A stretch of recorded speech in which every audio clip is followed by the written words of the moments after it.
I would like to start off by giving you a little bit of background about why I'm here at Creative Mornings, maybe existentially a little bit. I grew up in a really small, really picturesque town. Parents that loved me. I was best friends with my mom. We told each other everything. It was just perfect. And I was free to be whoever I wanted to be, albeit somewhat quirky at times, but the apple didn't fall far from the tree. I don't know why my dad's vacuuming the porch, but we'll leave that alone.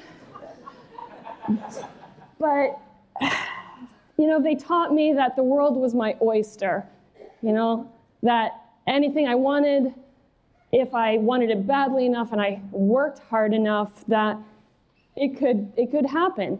And basically I had the very childhood that I actually think that every child should have. And if I were to wrap it up with one word, it would be blissful. Until it wasn't.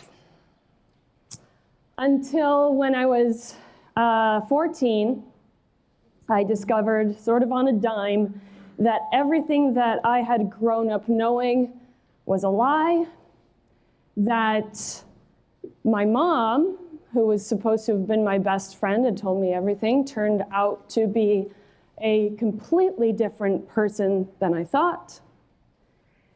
And 6 suicide attempts later, she was gone. In the very garage just out of frame to the right. And all of a sudden, I was like, wait, what? What just happened? Because I was living in this bubble of perfect. And now I've got this thing to contend with, not just that, my mom's died, but what happened to my whole perception of life? Because it was supposed to be this way, and now all of a sudden everything's upside down. And so I kind of had a choice to make at a very young age.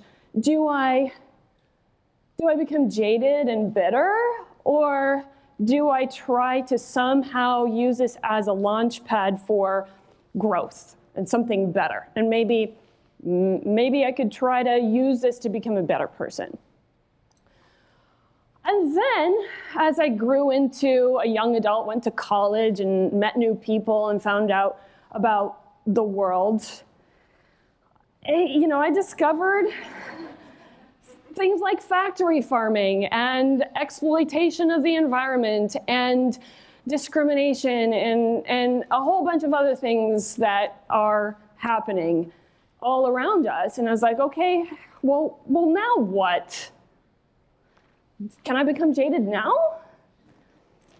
And I decided, no, we're gonna fix this. And I met some people that were kind of passionate about the same things, met my now business partner, and we're like, okay, no, we're not gonna become too disappointed about this. We're gonna use this again sort of as a launch pad for growth, and we're gonna do something about it.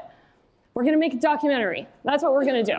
We're gonna make a company maybe, and we're gonna go out and make a documentary about exploitation of women, of children, of the environment, et cetera, and we're going to let the world know what all of its problems are and maybe how to fix them. And we're like, okay, go. And then we realized, well, hang on a second. We're college students, so we don't have any money. We don't have any equipment for filmmaking, and we don't have any money to buy it. We don't have any filmmaking experience. And we don't really have any life experience either, so how on earth are we gonna do this? And so we put the idea on pause for a little. And just by happenstance, a friend of a friend was getting married, and we had an opportunity to maybe use our creative talents with a little bit of photography, a little bit of video, and maybe make a little bit of money, and maybe get a little filmmaking experience. And so we started shooting weddings. We're like, okay, this is fun. We're having a good time. People are happy with what we're delivering. We're getting better at this. We can afford a little more gear. Let's do this a little more until we can actually afford to go save the world. So we did this. And we did it, I think, a lot more successfully than we anticipated, because we never actually thought that it would turn into anything. It was just initially supposed to be a stepping stone, until we're like, hang on a sec, we've got a wedding company here. And it's doing pretty well, and we can actually hire employees and stuff. All right, cool. And we were also doing pretty innovative work, because nobody had taught us the proper way. We didn't go to film school. We went to school for psychology.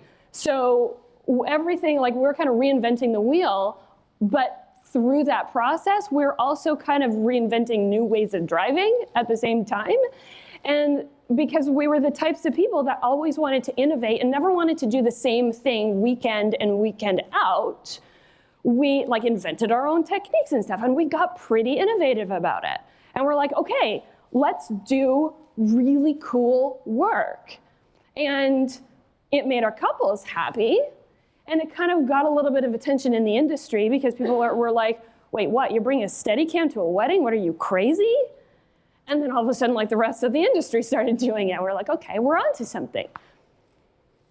But the problem was, and we didn't realize it then, but in hindsight, I look back at our work, and yeah, it was good looking, but it was somewhat empty.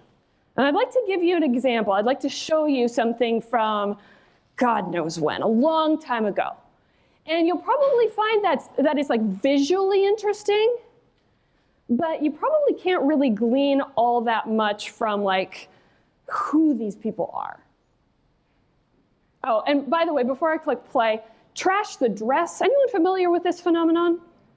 Trash the dress still is a little bit a phenomenon where after the wedding, a bride would get back into her dress and just rip it to shreds. Here we go.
It was fun. Oh, we got to go to Times Square and cause a big scene and spray her down with ketchup and all this stuff. But I don't even know if they like street food. And I would argue that the only thing that you can really tell about Francis and James is that they're maybe a little bit adventurous, that they're open to experience. But other than that, there isn't really, and I couldn't even really bear to show you the whole thing, because, sure, interesting visuals. We went to some cool places, got her to sit on a broken toilet in an underpass. But why? That was the missing link. It's why? And the more stories we told, and storytelling, huge buzzword. Everyone's a storyteller these days, right? But what the heck is a story? And we started to realize that any time we we went ahead and dug just a little bit more into who people were, and then delivered a video or a series of photographs that related to those things, not only was the couple happier, but we felt a whole lot more satisfaction in the work that we were doing. And so we asked ourselves, well, can we do good-looking work that's innovative, but actually have a story attached to it at the same time, and have that story be meaningful? Because I would argue that Francis and James's grandchildren or their children will not be able to watch that film and glean anything really all that meaningful about who their parents and grandparents were at the time that they got married. Versus later down the road, fast forward a couple years, where we were thinking about, hey, maybe our psychology degrees might be good for something. Maybe we can apply this. And all of a sudden, the work started to become meaningful. And so I'd like to share you, not an excerpt, but now a whole. And here's the thing. I'm going to ask you to watch a wedding video. Most of the time, people glaze over and they're like, oh God, why? What am I getting myself into? But this is actually going to be interesting. Because it's not a story about the wedding anymore, because every wedding's the same, right? The plot's the same. How do you keep people in suspense when you know exactly what's going to happen?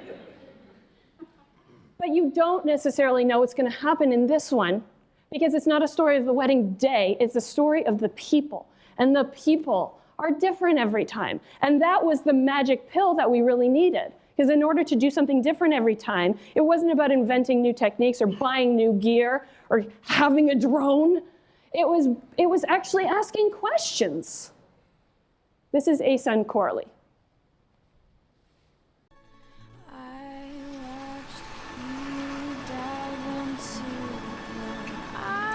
When I think of you, I'm reminded of frog galoshes, a first dance under the stars, and tomatoes. You're right, as you often are, that I'd be ready when I was ripe. I'm so glad you've come to like tomatoes.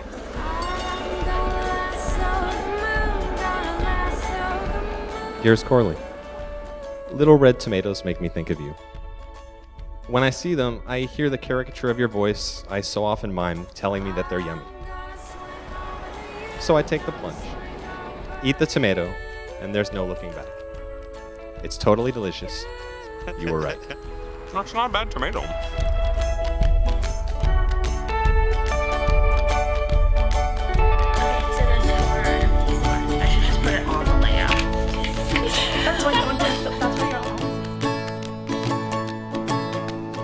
We've been under an atomic storm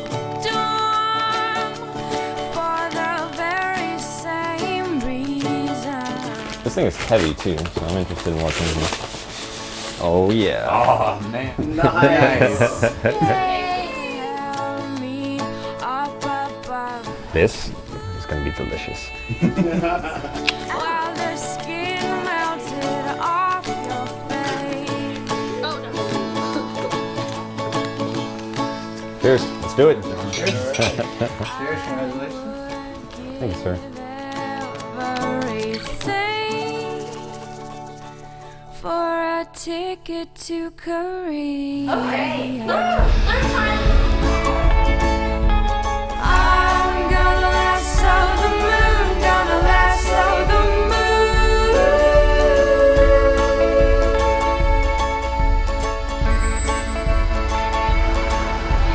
I'm gonna swing over to you, gonna swing over to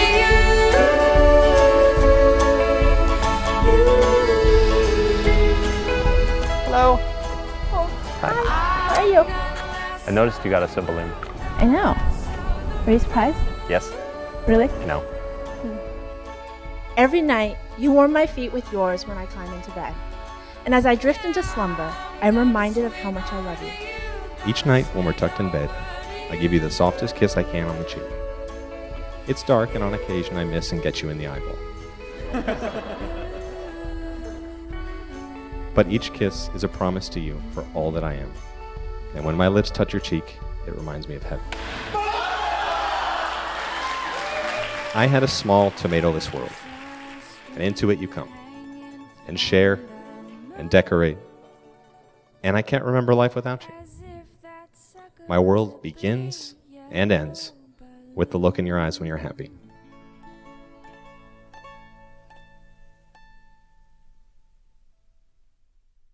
It doesn't fit, it takes time.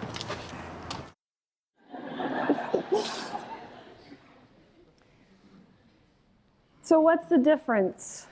Well, I hope that by the time that was done, you came away with an idea of what it might be like to go grab drinks with Asa and Coralie. But I think more than that, none of this was contrived, first of all. I think that's a really important thing to note. They wrote their own vows. We had nothing to do with it. The only role that we played was in asking them ahead of time, hey, can we see your vows? It's a very easy thing to do. It's just a question. And they said, yeah, sure, here. Tomatoes? What, like, we'd never seen vows with tomatoes in them. So we had more questions. And through asking those questions, they told us about the metaphor of tomatoes for their relationship. And then it led to conversations about him warming her toes in bed at night, which meant that, hey, maybe we should get some shots of them in their bedroom. And they opened up to us in a very personal way. And you know what? This was like 5 years ago. We still keep in touch. Because not only did we get to know each other, we became friends, but then what that meant also was that now their wedding video is far from generic. And instead of focusing on like the hair and makeup in the morning, which is what you need to do as a wedding photographer, wedding videographer, it's like in the contract. It's the expectation. Instead, we went to a farmer's market.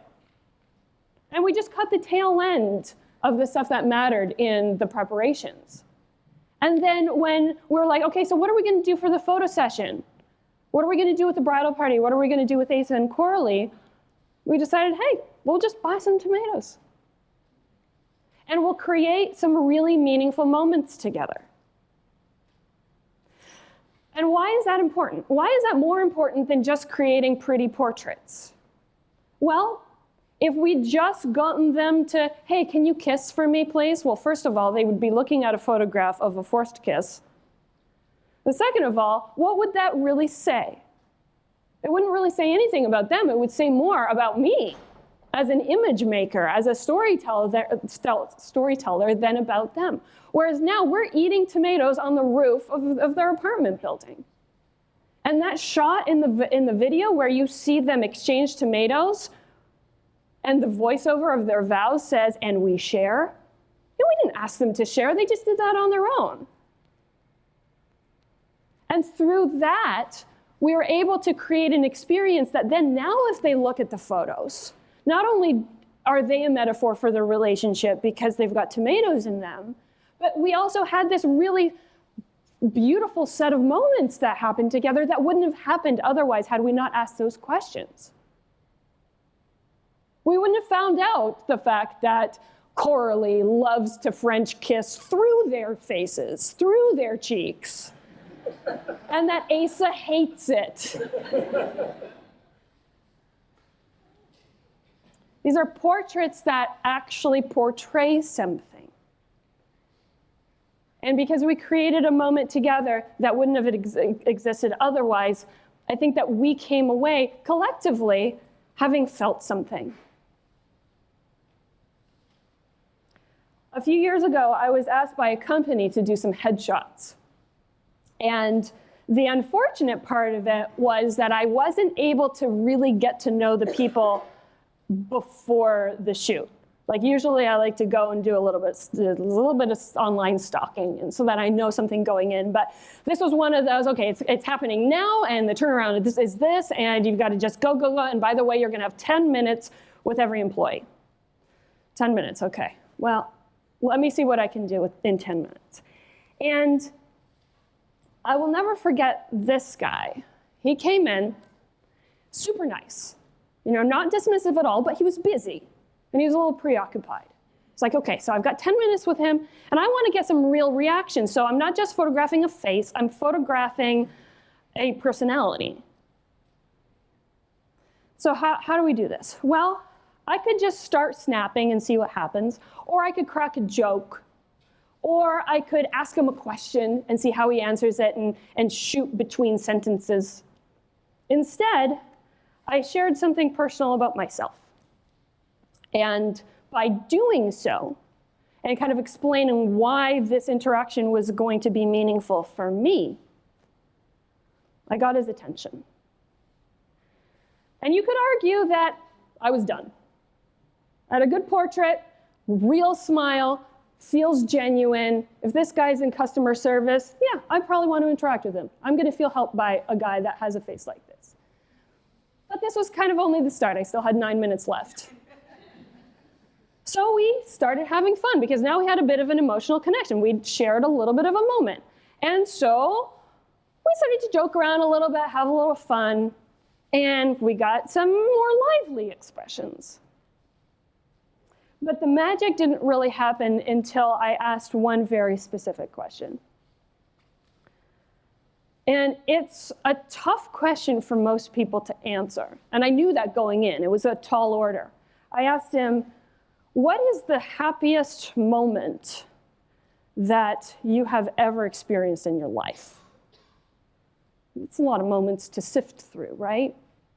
And so he thought about it for a second, and it took him a minute or two. He was kind of struggling. And then he had a little bit of an epiphany. And he had to take a second. And what he realized was that the happiest moment of his life had happened just that morning. And it was waking up in bed with his partner and their 2 dogs. And how loved and how supported he felt. And in that moment, he realized that the happiest time in his life was happening on a daily basis.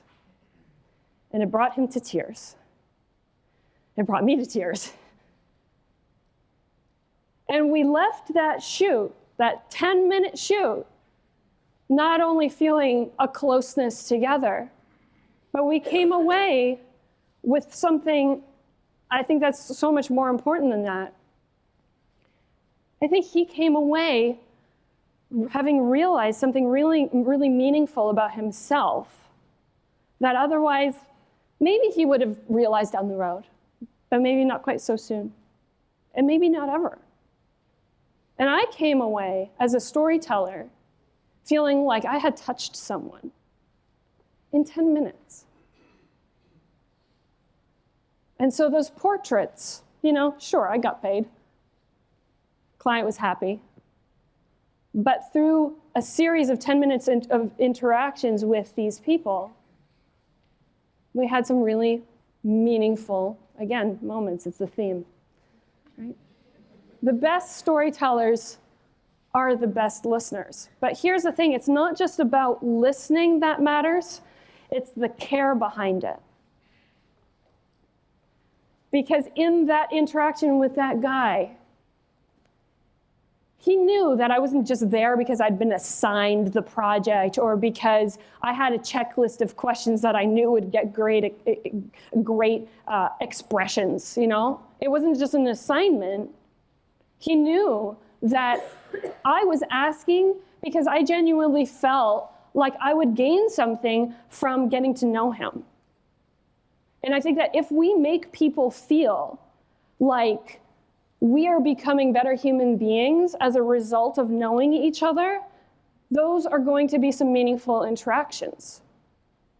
And I think that really underscores the importance of taking on projects that we really truly believe in, that are with people that we care about, that we care to get to know. Because if we're telling a story, and again, like whether the medium is video or photo or graphic design or architecture, whatever it is, if we don't care, people feel that difference. So what do we look for? How do we find those projects? And specifically, if we're telling a story about people, and usually people-driven stories are the ones that we connect with most, how do we find those right people that we're going to connect with? Well, there's actually kind of a formula. What makes a great character? A person that audiences, that we people will connect with? Well, there are 3 attributes to look for. And the first one is uniqueness. Because we are hardwired to pay attention to novelty. And so finding someone that has a unique quality, whether it's the way that they dress or the way that they talk, or it's some perspective that makes us do a double take and makes us lean in, it makes people pay attention. And now it's not going to sustain that attention for very long necessarily, unless it's really unique, but it's going to draw attention for enough time that we can then follow that up with some depth to keep that attention. And so that leads me to the second attribute, which is desire. The main character of your story must have a burning desire to achieve a goal or to overcome some kind of an obstacle. And that desire has got to be really strong, because we can't expect our audience to want something more than our main character does. So if you think of like a stereotypical rom-com, boy wants girl, right? Boy has a desire to date girl. If he just kind of thinks she's cute and kind of wants it to happen, we're not going to care. We're not going to sit through a 90-minute movie to see if he gets her in the end. But if he really, really wants her, then it makes us want that for him a little bit more, and it keeps us in our seats to a degree. If he's on top of that unique, that keeps us, that's more likely to keep us in our seats.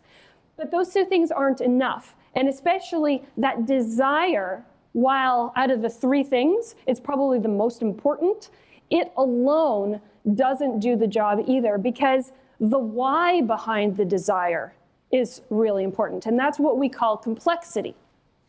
Why does he want the girl? Well, is it just because she's hot? Well, if it is, maybe that's okay, because maybe our audience is really going to connect with that. But most audiences are going to connect with something deeper. And maybe she reminds him of the courage that he once had, but maybe it was, God, I don't know, maybe it was like beaten out of him when he was a kid by his father or something, you know? And maybe she gives him strength and courage, and he wants that more. That is a why, that is a depth, that is a root of the desire that's so much deeper. So if we can start asking ourselves these questions, I think when we're telling stories of others, I think it's kind of an important question to ask of ourselves too.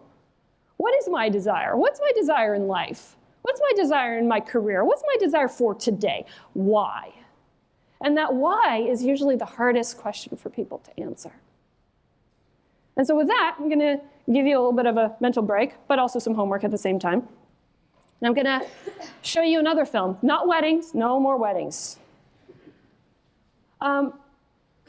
This is Dave. And Dave, in my opinion, has a very remarkable story. And as you're watching this, I'd like you to keep in the back of your mind and ask yourself, what is Dave's desire? What is his complexity, the why behind his desire? What is it rooted in? Where does it come from? And what makes him unique? Here we go.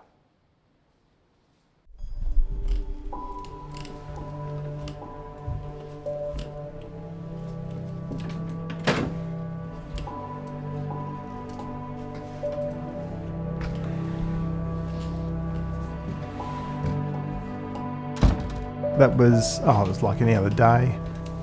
It was late one night that I went out on my motorbike and I took a corner too fast or too late. The bike hit the gutter. I went up on the nature strip and there was a big hole. The front wheel hit that. I went over the handlebars and head first into a tree where I shattered the 5th vertebrae in my neck. The next thing I knew, I was lying beside the bike, and I couldn't move, and I could barely breathe, and I felt as though I was suffocating.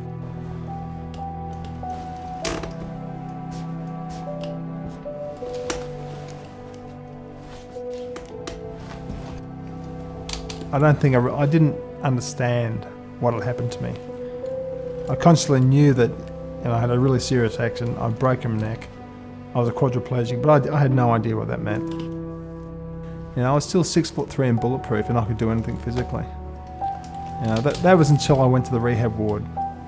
The nurse just wheeled me into this room, and she left me there, just facing this pale blue wall. It's funny because as I sat there, it suddenly dawned on me I couldn't do anything except, sit there and stare at this wall.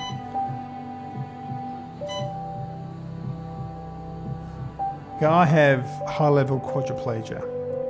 I basically have about 6% of my physical body working. And what that means is that I can't move anything from my armpits down. I have no finger function at all. All I can do is that. Can't lift up the other way. I have biceps, muscles here, so I can do this. But no, I have no triceps, the muscles on the back, so if I put my arm up in the air, it falls on my head. I was this 20-year-old guy that was used to going out with mates, getting drunk, having a great time, and suddenly, my mum, my dad, and my sisters had to put me in the bed at night. If I had one wish, I just wished I could get myself out of the chair in the bed, just to get a fraction of independence, just so I didn't have to rely on people anywhere near as much. At the time, it just seemed absolutely impossible. I think I got so fed up with having to rely on people, and I had to give it a go. I had to at least try and just see what I could do. The only way I could even contemplate attempting it was just breaking this massive, impossible goal down to a whole series of smaller, achievable goals. I first work out how to get my legs up on the bed, and then how to get my bum forward in the chair, and how to move across. After 2 years of struggling, I finally achieved my impossible goal. It flicked this switch, and suddenly I didn't have any obstacles anymore. And I realised that I was only limited by what I thought I could do. If you say you can't do something, well, you're probably never going to. But if you say maybe, just maybe, and you give it a go, it opens up a whole new world of possibilities for you. I suppose for me, that was really the turning point in my life. Ever since I was a kid, when you look up at the sky and you see a plane, going by, I've wanted to fly. When I had my accident, I never thought that was ever going to be a possibility. I was actually at the 2005 air show here in Melbourne, and I saw this aircraft, thought, oh, that's it. I've got to do it. I've got to give it a go. The man you're about to meet is a true inspiration. 44-year-old Dave Jacker is aiming to be the first quadriplegic to fly solo around Australia. I contacted a number of instructors, just to see if they'd teach me to fly. When you say quadriplegic, no, what? No way. Ready? 1, 2, 3, lift. For me to be able to fly, I've had to design my own modifications. So I have a tube in my mouth that I sip and puff on that to control the speed of the engine. Do the rudder instead of using my feet, use the rudder with my left hand, and steer the plane on my right. So it's sort of like tapping your head and rubbing your stomach at the same time. I didn't realise that some of the biggest obstacles weren't going to be so much my disability. It's going to be actually people's attitudes. You don't really picture the person you're going to be with forever as being in a wheelchair. David is the toughest, the most capable person I've ever met.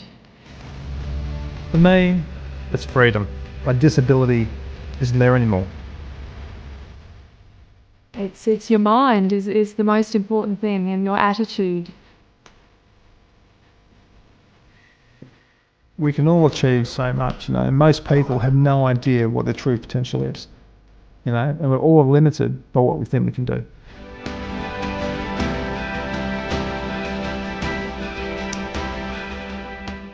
I'm surprised every day with actually what I can do with my disability. You know, I don't think I've reached the top, not yet.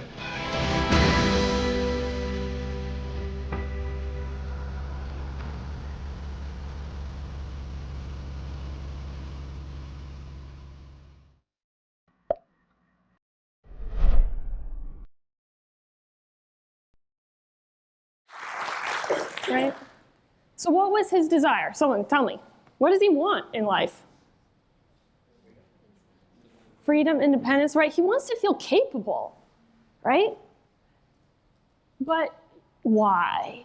Or where is that rooted? And I think that it's rooted in the fact that he used to be 6'3" and bulletproof, that he used to go out and get drunk with his mates. He was invincible. And then in an instant, that was taken away from him. And then I would argue that his uniqueness, I mean, once you've seen the story, sure, he's a pilot as a quadriplegic, but before you know that, and you start to get to know him as a person, really, I think it's his tenacity, right? He's not going to give up. A lot of people would have given up had that happened to them. But he was like, no, I'm going to find a way. But I think because that desire is so strong that we want to go on a journey with him to figure out what is he going to accomplish and will he do it? But then there's another question really to be asking when we're putting together a story. And that is, what is the conflict? What is standing in the way of Dave getting that independence and that feeling of being capable? And I think that at first he thought that conflict was his body. But what did he realize over the course of the story in his life, right? That it's all up here, right? And we're only limited by what we think we can do, which I think is a very valuable takeaway. But then that makes me ask, well, what's your conflict? What's my conflict? Well, if we think back to why I'm here, and we do a little psychoanalysis, right? I'm here because I have this desire to inspire the good in people. That's really how I think I can leave my mark, maybe, by making the world a little bit better by inspiring the good. Why? What's my complexity? Well, I think it's because I've felt the consequences of the bad in people. And I just don't want that in the world. So I want to try to fix it. But what is the conflict? What is standing in my way? Well, it's the fact that I'm just one person. And the world kind of needs fixing. And I really don't know whether I'm enough. This is my problem. And I think that conflict is an opportunity that is most often left on the table, especially by brands. Because brands are afraid to offend. They're afraid to be portrayed as imperfect or having something to overcome or to be vulnerable. But here's the thing, that a story without conflict is just like straight up boring. It is, because if Dave's journey to figure out if he could be capable and accomplish flight, if that had been easy, we wouldn't have watched. Right? Think of like your favorite Hollywood film. I think of The Martian, right? All Matt Damon wants is to come home. But he can't because his friends left him behind and there's no spaceship to take him. So he's stuck on Mars. And because of that conflict, we sit there for 90 minutes to figure out, will he, won't he? And we go on a journey of ups and downs to figure out whether he'll actually get home. Had there been no conflict, had his friends not gone home without him, and they just went and explored a little bit, picked up some samples, and went home again, we would have been bored. We wouldn't have watched it, I think. Or at least it certainly wouldn't have been as memorable as I think that it was. So what conflict really does is it leads to a journey. Without the conflict, there's very little journey to go on, and there's very little reason to stay. And so I have one more little pop quiz for you, and then we'll call it a morning. And I will ask you to watch one more film with a very different character from Dave. And your homework is, what is Aunt Jane's desire? And what is her conflict standing in the way? And watch how that does lead to a journey, and that eventually leads to an answer. In a town you've never heard of is a lady you've never met. We don't know her life, but we know her life's work. Football was my job. I always wanted to make it.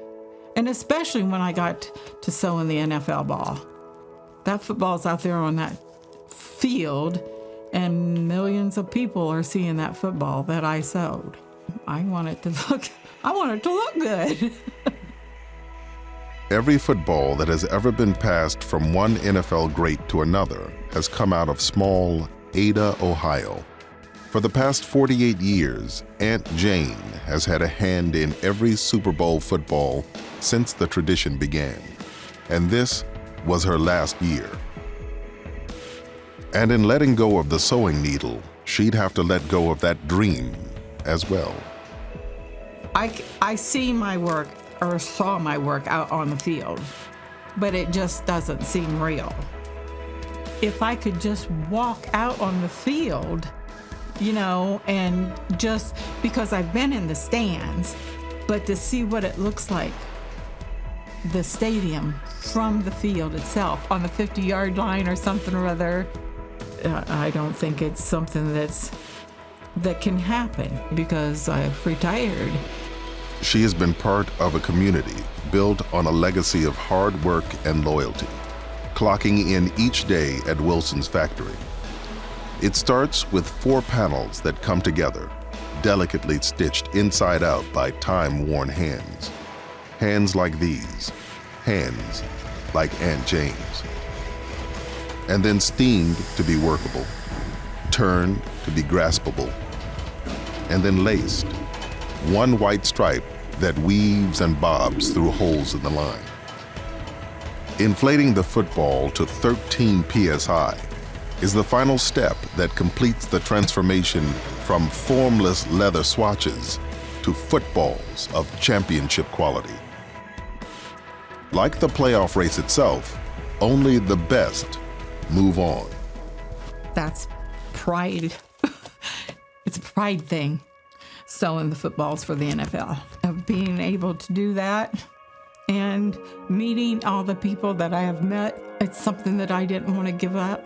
But 48 years and tens of thousands of footballs later, these hands have put down the stitching needle and clocked out. But Aunt Jane has an opportunity to do what she does so well one last time. The very moment the 2 teams are decided, it's time to get to work. Production starts after sundown, but pride outshines the light she works by. Aunt Jane sews up the last Super Bowl footballs of her career, passing them off to the NFL greats. For the last half-century, this championship game, hoisting the Vince Lombardi trophy high above their heads, has come to define careers, to fulfill dreams. When a player makes a big play and he keeps that ball, and I'm thinking, my football is in somebody's trophy room somewhere. That is their trophy that I made. No one in the world will have done what you've done, and no one's a better teammate or more loved by your partners. Well, thank you so much. Thanks for being here.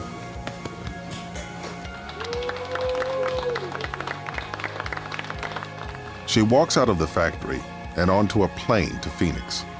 She's headed to see her 10th championship game, to a stadium that houses 13 times the number of people who call Ada home. Aunt Jane has been there so many times, but she's always been so far away from that field.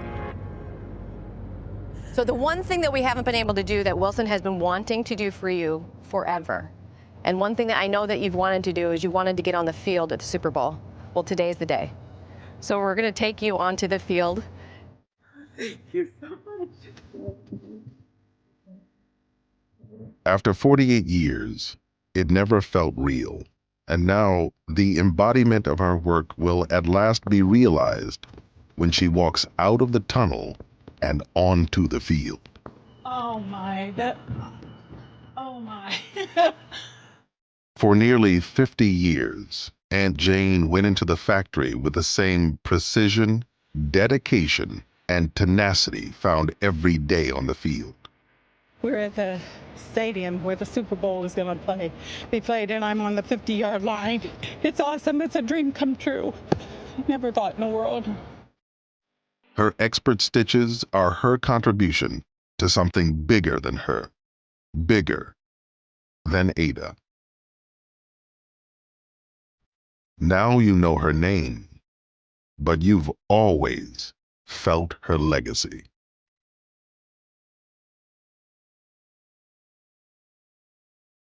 So what was her desire? What did she really, really, really, really want? Right? To get out on the field. What was standing in the way? It's the fact that she was retired, newly retired, and the challenge is that in order to get on the Super Bowl field, you need to have connections. And when you're just a small lady out of a small town, that's very difficult to do. You need a connection like Wilson in order to get there. And so, I feel a great deal of pride knowing that because we told the story, we got to make that moment happen for her. But I also think about, again, sort of that plot structure that we've been talking about, which is this is really kind of the official way to look at it, you know? We've got character development at the beginning where we establish desire, complexity, and uniqueness. We've got conflict part of the way through the story, somewhere towards the beginning. And then we go on a journey to figure it out, at which point we come to an answer. And then we leave the audience with a jab, with something memorable, something to take home, a call to action. And so for Aunt Jane's story, right, we've got the fact that she's been working for Wilson for 48 years and that she really wants to get out on the field. What's standing in the way is that she's not sure that it's possible because she's retired. So we go on a journey to learn more about her, learn more about Wilson, what it takes to actually get on the field. We go on this journey of ups and downs, a little bit of an emotional roller coaster with a little bit of education about how footballs are made, because that's her life. And then we get to the answer. And sometimes the answer is no. Sometimes the answer is maybe. In this case, it was yes. It was made possible for her. And then that jab, that ending that hopefully is memorable is that unbridled joy.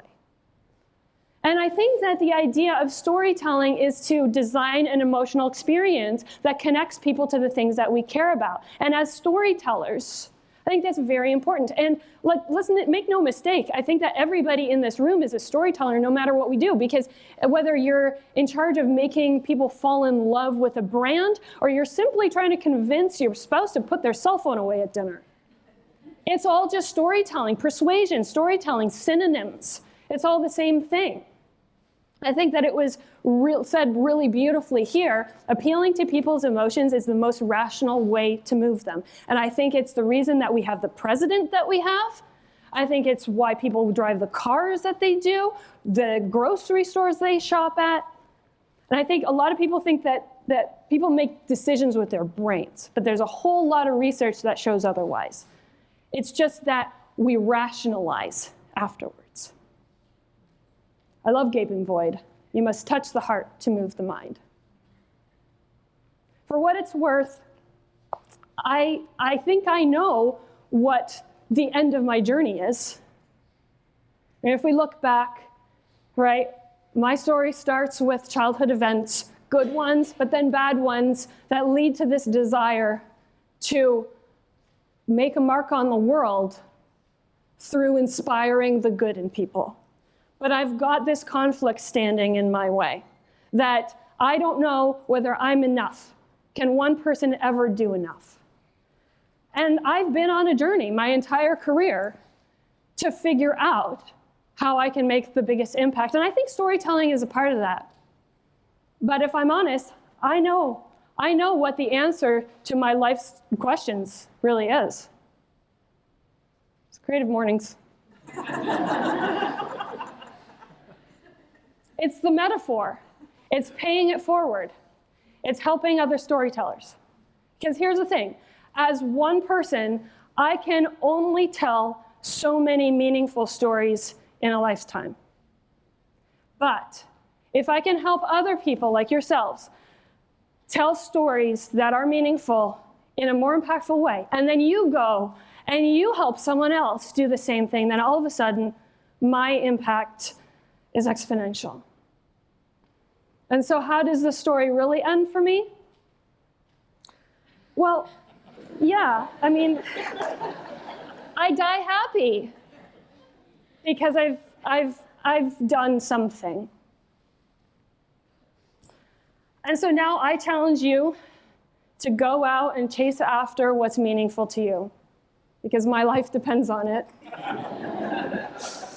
And arguably, so does yours. Before you go, on your way out, if you'd like to keep in touch, if you'd like more storytelling resources, we're all in the same town. I'm so happy to be speaking here. Please leave your business card just on this table. We'll make a pile, and I will personally email you back directly.